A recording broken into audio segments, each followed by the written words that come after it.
locks in the keeper. To true the blank, move the tool rest as close as possible to the blank without actually touching it. It should be just below centre height. I'm going to use a deep fluted bowl gouge to true the blank, and it's going to be fed in the direction of the axis of the lathe. Note the low angle of the tool so that the bevel is always rubbing and the edge is at centre height. Only the left hand edge of the tool is actually cutting. The bevel is rubbing against the surface of the blank. Don't go all the way through and turn from the other face towards the centre of the outside circular edge. To true the face, you need to stop the machine, readjust the tool rest so that it's parallel with the face of the blank and just below centre height.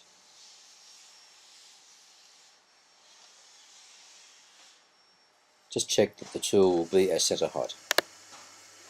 You could use a scraper for this operation.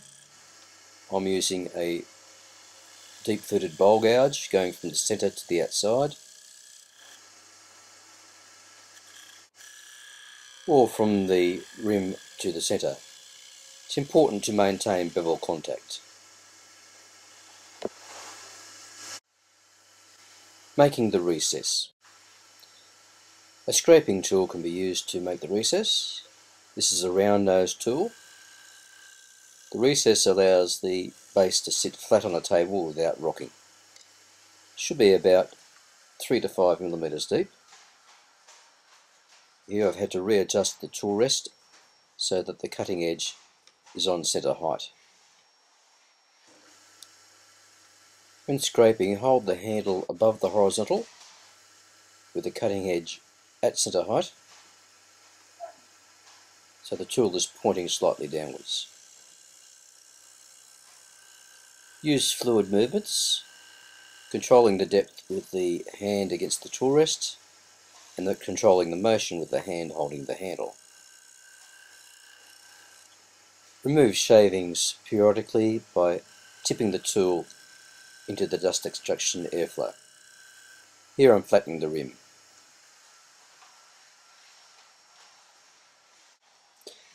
Here you can see that the rim is flat and that the recess is also flat, which can be sanded later. To mark out a recess for the chuck, set spring dividers to 52mm diameter. Adjust it with the thumb screw.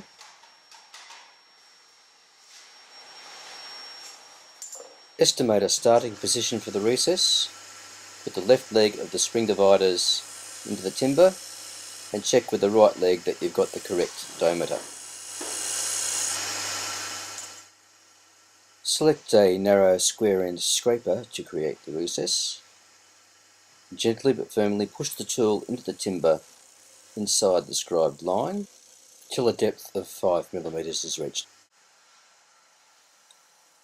With the machine stopped, you can check the depth with a steel rule. Continue until you've reached 5mm.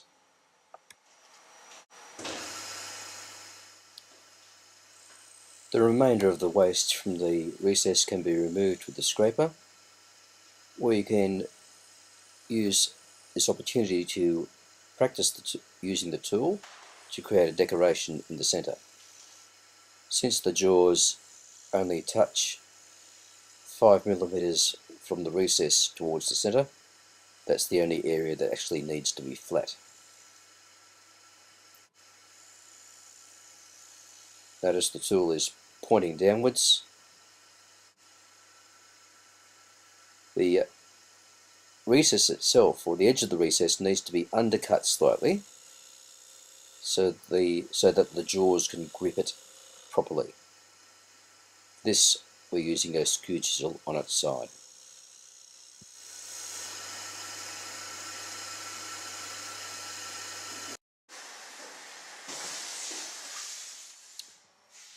Use a spare Technical chuck to check the fit. The jaws should fit easily into the recess. The outside edge of the base is still quite rough and needs to be trued. I'm using a square end scraper, pushed gently in parallel with the axis. It's cutting only on the very edge, not on the side of the tool. I stop before reaching the top of the base.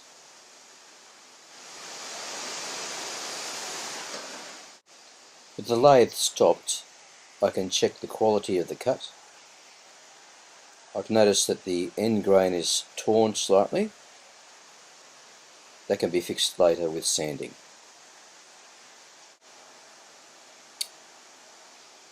You can clearly see the end grain is torn slightly. As you turn the blank, you can note the difference between the smooth side grain and the end grain. The sharper your tool, the better your end grain will be. Adjust your tool rest to 45 degrees to the axis and use a square end scraper to just lightly remove the sharp corner or the arris from the bottom of the base. Remove the tool rest prior to sanding. Fold a piece of 180 grit paper, the yellow one, into thirds and hold it against the bottom quarter of the base so that the dust goes into the dust extractor.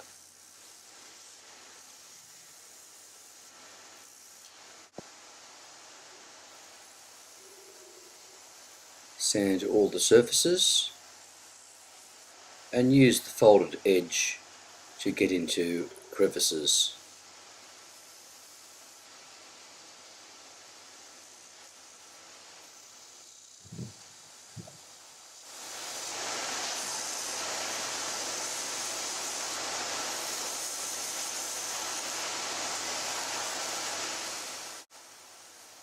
Continue sanding until all the surface looks uniform and no torn grain remains.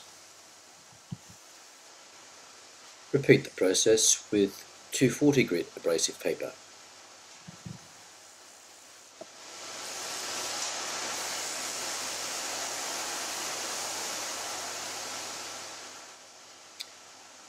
And finish off with 320 grit abrasive paper.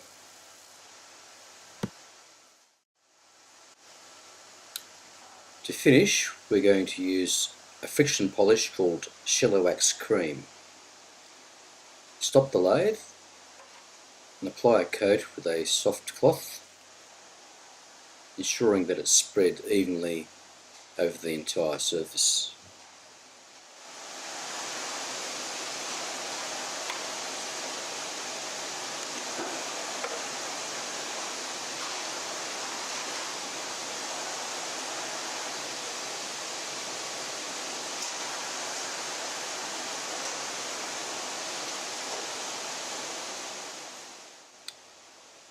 Also spread some cream on the outside edge near the base. Turn on the lathe and use a folded piece of cloth against the spinning wood to blend in the wax. Use firm but not excessive pressure and keep the cloth moving.